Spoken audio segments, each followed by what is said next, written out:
Welcome to the second episode of the series. We had a mixed result against Bangladesh to start it off, and now we're taking on the mighty Australians in the second series of this playthrough. We have three T20s, five ODIs, and then a couple of test matches. So let's get cracking. The series is going to start with three T20s against Australia, and considering the fact that this is Cricket Cup in 2022, we do have a T20 World Cup in Australia at the end of this year that we are looking forward to. So this is a great opportunity for us to select some players and test them out in the conditions of the actual T20 World Cup. So when they gave me the initial squad of what they suggested that we pick, the first thing that struck me was the fact that our batters really have poor strike rates. I mean, you have Shanaka with 142, and then beyond that, it was just no one who really had a decent strike rate. So I thought, okay, let's look at all available players in Sri Lanka and try and find some people who maybe aren't so experienced but have the potential to be players with high strike rates. And you see a lot of 190s, 180s, but these are all pretty much just bowlers who can hit a bit at the end. There's no one who really has any staying power that has these high stats. And these are second 11 stats, so you'd expect quite a lot of regression in first domestic T20s and then international T20 competitions. So, looking down, there's pretty much no one. You have K. Madhuanta, who has not played any domestic cricket, right? And then you have Hasaranga being probably like the first guy who has some staying power and also a good strike rate. And then somewhat down the line, you also have Shanaka, who also features here. Um, and he's been mostly selected as a bowler, but he also has the ability to hit at the back end. So yeah, so there wasn't really too many players with high strike rates. So I thought, okay, we're probably gonna have to play in a way where we make a par score the majority of the time, and then rely on our bowling to protect that sort of the Afghanistan mold of team. But when I looked around the batting averages, it wasn't that good either. So, everyone's averaging in the 20s at the most, right? And sometimes even lower than that. And I thought, okay, let's look at players who in the domestic T20 leagues have been averaging a decent amount. You have M. Lakshan, who's played 8 matches, and he's got off to a great start. So we decided to select him based on the scarcity that I'll tell you later. His second 11 stats are slightly worse than this. So I think it's something like an average of 35 at a strike rate of 145. So he's overperformed in his first couple of T20 games, and you'd expect a regression. But really, there are no one else. These guys with high averages above 13, their strike rates are all between like 110 and 90, which is just simply far too low in um, T20 cricket. There's Dinesh Chandimal, average of 30 at a strike rate of 120, once again, just too slow. But we've selected him simply because there's no other options. And then, it's just averages under 30 again. So the batting is looking really bleak. I've selected or shortlisted quite a few options that either have something to go with the strike rate, something to go with the average, or just are experienced cricketers. But yeah, our batting is not our strong suit. But what is our strong suit is our bowling. We have plenty of bowlers, not just pacers, not just spinners, but plenty of pacers. So players who've done really well in the second 11, who've done really well in domestic T20s as well, and obviously some people who've played international cricket and have decent records. So we have lots of quality options to go through with the bowling. So I think the Afghanistan mold might be our best shot. We try and sort of have these guys who can stick in a little bit, get to about 100 to 120 in the first 15 overs, and then see if like Shanaka and Hasaranga, etc., can explode a little bit in the death, and get us to like above par total, and then rely on our bowlers to defend that. So as you can see, I've shortlisted 28 players here, just looking at all the players who have some talent in the available pool. And then now I'll cut it down to the required 15, and then we can go ahead from there. So this is the final 15 we've gone with. We've decided to go quite all-rounder heavy, the idea being that if our batters aren't really that good, let's go with some players who can extend the batting lineup, and maybe if we bat to 8 or 9, we can sort of have decent batting side between a lot of them. I think I'm really pleased about the bowling attack. This A Hassan guy seems really talented. He's got the best second 11 stats out of everyone, and then we have some proven performers, Hasaranga, Tashara, Tikshana, Rajata. So I think the bowling's looking really strong, and then we have some possible batting, and I'm excited to see how this M Lakshan guy goes in Australia. Okay, so I'm gonna make two changes based on the 11 that they recommended for me. Firstly, We have Kusal Mendes, who prefers to be an opener, as well as Chandimal and Asalanka, who prefer to bat at number three. So currently we have like quite a lot of people in the top order who want to be batting higher, and basically we just have a bunch of openers in our top five pretty much. So what I'm gonna do is I'm gonna bring in the talent that we identified, Lakshan, in the place of Asalanka. I do like Asalanka as a cricketer, but I don't think his off spinners are going to be particularly needed here in Australian conditions, especially considering that we're already playing the two spinners in Hazaranga and Tikshana. Um, so if I replace him, he's actually a number six by preference. And Shanaka's a number five. So I think that sorts out sort of the players playing out of position problem.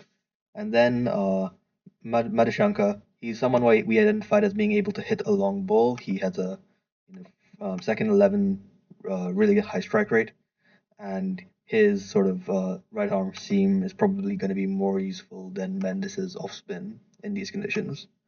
So this is the 11 I'll go with. We've got eight solid batters and then quite a few bowling options. So we've won the toss and we're going to have a bowl first, see if we can restrict them to a target that we have some chance of chasing. So I didn't really mention this in the pre-match discussion, but we have two debutant pacers, both of them really talented, and let's see how they go. So Australia tried to go after us in the power play, but we were able to take three of their wickets. So I think we're in a pretty decent position here. The last over was kind of devastating. They hit 16 runs, but until then, I think we had a really strong grip on the game. I think if we just miss Maxwell here, we're into their lower order of Wade, Agar, Stark. So one more wicket here, and I think we're in a good position, and that's why we're going to bring in Hasaranga. And Hasaranga strikes in the first over, gets rid of Maxwell immediately, and I think we're in a great position here. So we've done really well here to restrict Australia to just 158 runs. They came out swinging, trying to attack our bowling, and that's how we were able to get about three wickets in the power play. Maxwell looked like he was hitting, but Hasaranga got that wicket. And then they were like in real trouble, 6 for 88. But Wade and Stark were able to play out a bit of the bowling and then capitalize on the debt. So they've managed to get to 158, which is higher than you would have expected once from 6 for 88, but nonetheless, we've done really well with our bowling attack here. So yeah, I've gone for a bit of a cautious start here. We're 44 runs from the power play without losing a wicket. We need 115 in the final 14 overs. This time I got a bit stuck, but Gutan Lenke was able to keep the scoring rate alive. Now, hopefully, if Nisanka can strike at about 120 through the middle overs, I think that'll be worth it. So yeah, we managed to polish off those runs quite comfortably, just losing two wickets and having two overs to spare.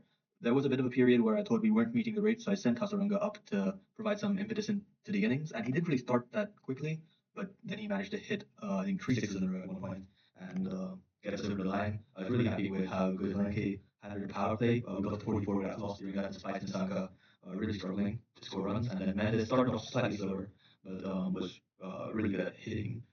Doesn't really show it here, but he was about 10 or 14, and then he was able to accelerate a bit. And similar deal with Soroka, starting off kind of slow, but then I think this is when he hit those sixes. So that's a wonderful start against Australia, and it gives me quite a bit of hope for things to come. And I think we'll go with the same team. The conditions are better for spin, so maybe we'll bring in. I want to bring in a spinner, so it's either going to be Rajata or it's either going to be Rajata Mendes. So okay, so looking at the conditions, I want to go with the same team, but this pitch does offer a little bit for spinners. So I am thinking of bringing in another spin bowling option. The question is who to. I do want to go with a similar formula after winning the first game so comprehensively, but this pitch does offer quite a bit for the spin bowlers, so I do want to bring another spinner into the squad. I don't think Chandimal is really providing a whole lot in this lineup. I kind of never really wanted to previous game as well. When just looking at his T20 international stats, strike rate of 100. I don't think there are too many situations where we'll need a player like that. So I think I'm going to bring either Asalanka or Mendes in to replace him. Uh, they have similar bowling stats. Mendes is probably more of the bowler, but I like Asalanka's ladder. Let's just check their second 11 stats. Yeah, I think Asalanka's really is a superior batter. Right? There isn't a whole lot between them in terms of bowling. In fact, he has slightly better bowling stats. He's a better form. So we'll bring him in. Obviously, that means that Kuzan Mendes will take the gloves. Um, the question is if we bring in Ramesh Mendes as well, and he would take Madhushanka's place. Um, and while I can see an argument for it, I think let's keep he bowled pretty well, and I like his batting at the back end. So let's keep with this lineup. So we won the toss again, and I think we'll bowl first again. We did last time. Yeah, so despite the indication that this might be a pitch where the spinners perform better, it was actually our pace bowlers who bowled really well. Madhushanka, who we were thinking of dropping, takes 3 4 26, and they were all really nice wickets at the top of the order. Warner, Marsh, and Maxwell. Um, Tikshana, just after bowling really well in that first game, takes a bit of a hit, and Asalanka wasn't that useful either. But it was really Fernando and Madhushanka who were able to take key wickets and limit them to 155, despite a decent knock by Steve Smith. The game is tied. We get exactly 155. There was a long period where I didn't really think we were going to get close, but then Hasaranga came out and hit 20 of his first 4 balls. So he really got us back into the game. And then I think the problem really was Mendes got stuck. And then when we sent Shanaka out to sort of try and reclaim the innings, he was on 2 of 9 at one point. So I think that is going to be a slight problem we have with these players is that they can get stuck. And when they get stuck, it's kind of really hard to get out of that in T20 cricket because either you continue playing at that slow rate and get even more and more behind the rate, or you try and hit, and then if you get out, then you really put your team in a bad situation. But Hasaranga was able to almost save us today, but then after that initial outburst, he kind of wasn't really able to carry it on. There were a couple of like edges in that as well, so it wasn't really all you know all perfect, but he's got us into the super over, and let's see what we can do with it. I think we're gonna send Shanaka despite his poor performance and Hasaranga out into the super over. There are 2 players who can really hit the ball, and I think we've got to back them in the super over. Okay, yep, and our backing is paid off. He's hit the first 2 balls for 4. Okay, he's out here, and we'll bring in Bhutan Lenke. He's sort of been able to hit the ball so far this series. Okay, a dot ball. So 10 runs. I think that's something we can look to defend. I think Hasaranga will be the guy with the ball. We'll go for wickets, I think, with Hasaranga. He's a very attacking bowler, and yeah, I think that's probably the best strategy here. Okay, 10 of 4, and I think we'll tone this down slightly. Okay, a 4. Yeah, I don't know what to do. Okay, 1, 4 to win off the last ball, and we get him out. So nice job by Hasaranga, and we managed to win on the super over. So we've actually won this T20 series against Australia, which will be good for the overall rankings. And let's try and bring it off. So yeah, they're the second. Well, they're actually struggling as a T20 team. They're the 7th best, and we're the 10th best. So either way, this will be good for us. And let's see if we can make it a whitewash by beating them in the 3rd game. These conditions are back to being slightly more seamer friendly, but I do think we'll keep Asalanka in if just for his batting. I think he's probably the superior option to Chandimal at this point in time. We won the toss again, and we're gonna bowl again. It's worked twice, and I think that's probably our best shot at winning games. We've done really well to dismiss them for 139 here. Warner was the only guy who was really able to do much with the bat. Hasaranga was wonderful, took 4 wickets, and Tikshana also kept them contained. Hassan bowled really well in his first spell, just gave it 4 for 1 in the power play, and then took a bit of tap when he came back in the death. And yeah, this has been a really good bowling performance from us here. Yep, and 42 for no loss after the power play. We don't need a lot of runs at any kind of rate, so I like this one. Oh, and that's really poor from us. We aren't able to chase it down. You know, I think Asalanka got really stuck there, and I, yeah, I mean, yeah, okay, I don't really know what to say there. We aren't able to chase it down. We were ahead of the rate for most of the game, but then there was a point where Mendes and Asalanka got really stuck. I tried to bring in Hasaranga and Shanaka to hit at the end, but Asalanka was really unable to score throughout his entire innings pretty much. He started off slow, then he bumped it up for a little bit, but then at the back end of the innings, he once again got himself stuck. Even Nisanka started off really strong, but then there was a period in the middle overs where their spinners came on, and we just weren't able to score. So that's really disappointing to lose after the position we got ourselves into. Disappointing not to win that one after the position we got ourselves into. I think credit probably goes to their spinners for being able to do that in the middle overs. Their stats don't look that great, but it was in the last couple of overs, Hasaranga and Shanaka were able to score some runs, but until then it was just nothing from us. So if you can see like here, his first like 18 balls barely went for any runs, and it'll be a similar story with Ashton Agar. But we do win the series 2-1, and I think we've learned quite a lot about our players. Yeah, so looking at the positives from that series, there was definitely the bowling. Hassan was economical in the power play, but didn't really take wickets, and was also not the best in the death overs when he came back in. Fernando was really good up top, took wickets, and he did go for a bit of go for a few runs, especially in the power play, but he took wickets while doing so, so that's lovely. Tikshana was economical for the most part and took a couple of key wickets, especially in that one game. Madhushanka was really good with the ball, considering the fact that we mostly selected him as a batting all-rounder. And Hasaranga was really the star of the show. He was economical, which I don't expect to carry forward, but the fact is he's taking those wickets, right, which is key to winning the T20 games. But if you look at the batting, I think that's where the problems start to emerge. Our strike rates were kind of what we were expecting from the side for the most part. Um, Although they were able to get like, I mean, it's 3 games, right? So these averages don't really tell you a lot, but I mean, the strike rates are kind of representative of what we'll see from these guys. Um, yeah, the Sanka as well. Lakshan, who we uh, thought might be a bit of an improvement, wasn't really all that. Although he had one run out and then one game where he didn't bat. Hasaranga was probably like the standout batsman, which kind of telling. He is, I think, the only guy who is a spin specialist. Yeah, so when our top order get out, while the middle overs are still in play and the spinners are still bowling, I think we do have to send Hasaranga out in order to counter them. So we might be interested in bringing in another attacking batsman who has a preference against spin, but we don't really have those, which comes back to the core problem. But overall, 2-1 against Australia is definitely a result that we'll take, and we'll move on into the ODIs. Yep. Okay, so I've selected the squad for the 5-match one-day series against Australia. It turns out that this is in home conditions, so I'm going to be preparing spinners wickets, and as such, we've selected quite a few spin bowling options.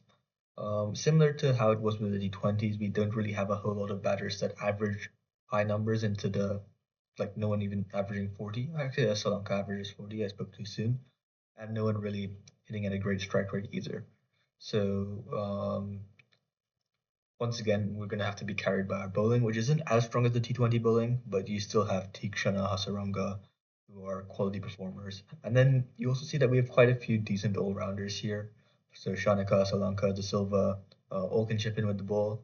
And then you have these bowling all-rounders, Karunaratne, Mendes, and Hasaranga. Um, Kamindu Mendes is also quite talented in this format, so I've selected him. Not sure if he'll get a game this tour. So this is the lineup we've gone with. Nisanka sits out, even though he's really shown to be one of our best players. He doesn't really have the ODI stats to warrant his inclusion, especially compared to Gutan Lenke and Dikwalas. So we've gone with those two. Kamindu Mendes won't make his debut. I think you're trading a little bit of batting when you go down to Kamindu Mendes instead of Saraman Rikra. Um, and we do have a couple of part-time spin bowling options anyways. Other than that, I do like our bowling attack. We've got the two spinners in Tikshana and Hasaranga, as well as Asalanka and Silva to back them up, and then Tushara, Karunarane, and Shanaka with the pace bowling.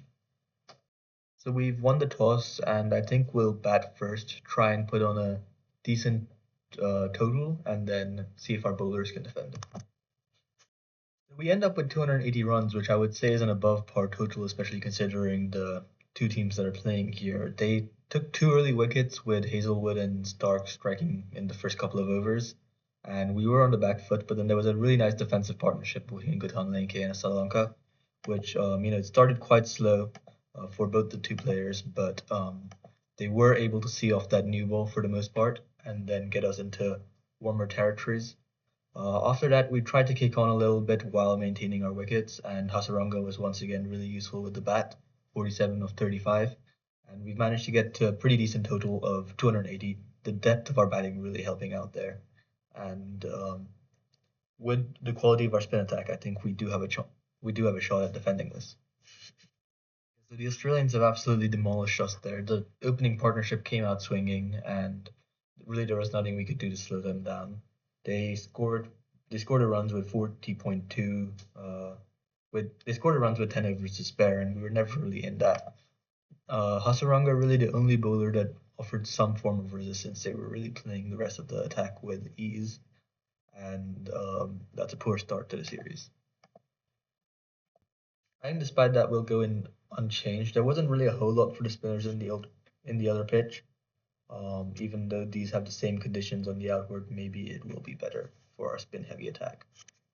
We won it once again, and I think we'll go with the same plan of batting first and trying to make a par total, and then hoping our bowlers can defend it. So yeah, we were going really well there. We were, I think, like 240 for five at one point, and it was plenty of time to go. We were looking at making a really big score, but we just had a major batting collapse there. We ended with 271, which is still a decent score, but I think throughout that innings we were playing with some impetus. Lots of guys were scoring quickly, although no one really made it past like sort of the 50s. And once the Hasaranga and the Silva partnership broke, really the entire rest of the innings was completed really quickly. So I was hoping that we could score about 330, 340 here, especially at that point when we were 244 5, especially with like Shanika and Karunaratne to come. But unfortunately, we have been bowled out for 270 here, and it looks like a really good pitch to bat. We've actually come really close here. Australia winning by just the one wicket. Um, yeah, that game was really close. I think the problem we have as a bowling attack is we don't really have bowlers who we can dependably toss the ball to and try and contain an end. I thought Tikshana might be that for us, but he's just been really expensive for most of this game. He was going at far more earlier before he came back in towards the tail. Hasaranga is really our only bowler who can reliably keep things quiet, and that's kind of not what we want from him. We want him to be the attacking bowler in this setup. So yeah, it wasn't that good. Dhananjaya De Silva was really the standout performer with the ball. He kept it really tidy for his first few overs, and then he took a few wickets after that. Tushara again, like you want to be able to toss the ball to him and get a few overs where you're not being hit for like 10 runs each over, which is not what we got. Although he was able to take wickets while doing this, he took the two big wickets of set batters. I would like him to be more economical while he does this, but we did get really close. Um, but in the end, it was not to be.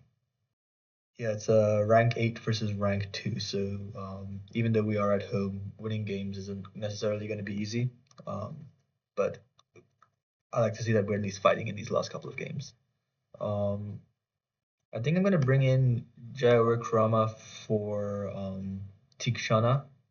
Um, neither of them do have particularly good international game records, but they've just played 5 or 6 games each. If you look at their one-day records as a whole, Tikshana was a lot better coming into this, but I think he's just not informed. So we're going to bring in the informed Java Krama, and hopefully he can do something better. I am slightly hesitant in doing this because the Aussies do have a lot of left-handed batters, but Tikshana has just really not looked good at all since that first T20 where he took 3 for 21, I believe, in his 4 overs. Since then, he's just been it around the park. So and not look threatening at all. So I'm just gonna make the call to bring in Jared Croma. Put into bat. That's probably what we would have done anyways. So let's see how much we can make. He's done brilliantly with the bat there. Hasaranga to stand out with 113 of 81. He's just been really doing really well for with the bat for us across every single game. I don't think he's failed once, and it's been a small sample size, but he's just been the best player with bat and ball. Um, for once, we didn't have a early wicket fall, so we had a good solid start to the power play.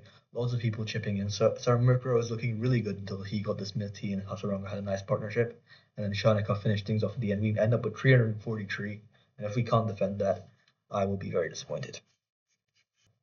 Especially considering that the pitch is turning, so our spinners should come into play here. We bowled them out for 261, but it was not as easy as it looks here. They came out swinging, Head and Warner attacking, and then Smith also took a real nice start. They came out swinging, Head and Warner getting off to a brilliant start, and Smith and Carey continuing where they left off. I was really worried for a moment there. If you look at the way the wagon wheels went, they just were really ahead of the rate. But the thing when you play that kind of aggressive cricket from ball one, you can lose wickets in clusters, and that's what happened here. Uh, Jai Wikrama took five for. It was a brilliant display of bowling, despite being somewhat expensive in his first spell. I think he went for 2 for 17 in his first 2 overs, and then got hit again in his third over. Um, yeah, it wasn't as easy as it perhaps should have been. Even Hasaranga got destroyed in the first 20 overs or so. His 4 overs and he went for like 50 or something like that. So yeah, they came out hard, but Jawed Rama in particular and Tushara in his second spell were able to sort them out and trigger a batting collapse, which means we win our first game, which means we win the first ODI, which means for the first time in the series we win an ODI against Australia, winning by 82 runs. Technically, we could win the next two and win the series, but winning against a side ranked so much higher than ours is a pretty good achievement in and of itself. So we won the toss again, and I think we're just going to bat again. So I'm just interjecting here. We've got off to a really good start in the power play, 82 runs off it. The pitch isn't that great for batting, so I think it's just been a really good show, a really good display here, and hopefully we can continue some of this momentum into the middle overs and end up with a really nice total like last time. We end up with a good score of 315. We kind of maybe got a bit overzealous there at the end. Dhananjaya De Silva was batting with Karuna Ratne, and I thought maybe I'll push De Silva a bit to get more out of him. He was batting kind of slow, and then he got out triggering a collapse, and we didn't bat out our 50 overs. But nonetheless, this was a really good batting performance from us. The top order all contributing and all hitting at really nice rates. So 315 is a nice total on this pitch, and our batsmen do get in. And even if I don't increase the aggression too much, going at sort of sixes or sevens, they do end up getting out once they hit the sort of 40 to 60 range. So um, I'm not sure if that's a me problem with me not really understanding how to play this version of the game that well yet, but yeah, I think that is something we need to look out for. Um, but yeah, once again, 315 is a good total, and hopefully we can defend it. Another game where we get really close. Their top order is just really attacking. They had like 80 runs in the power play. Steve Smith in particular was hitting it really well, and their entire top five batted really well.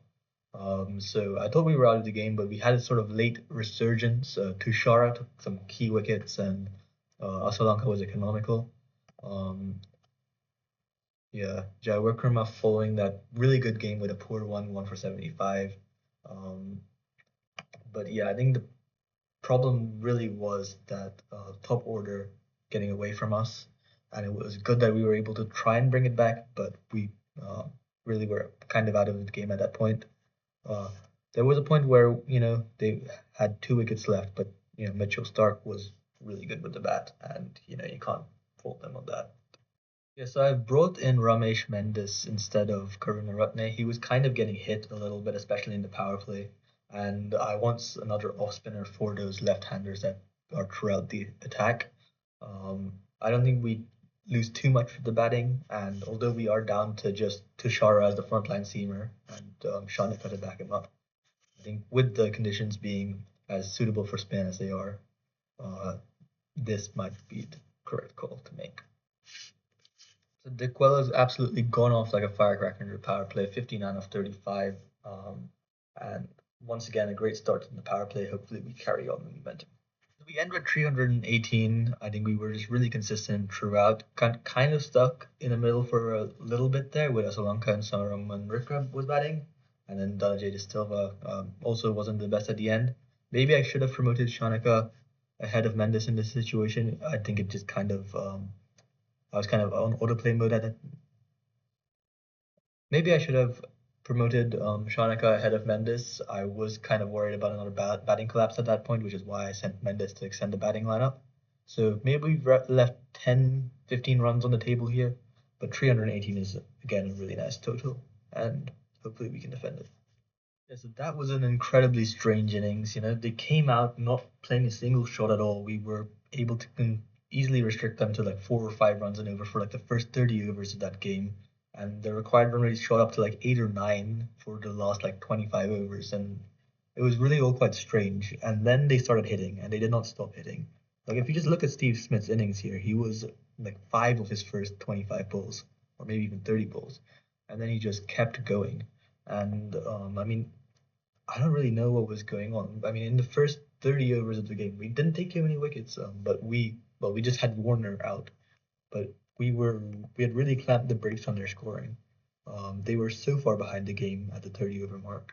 Um, but then they just took off, and there was nothing we could do to stop them. So maybe it was some kind of take it into a T20 game logic, um, which they certainly did. But I don't really understand that innings.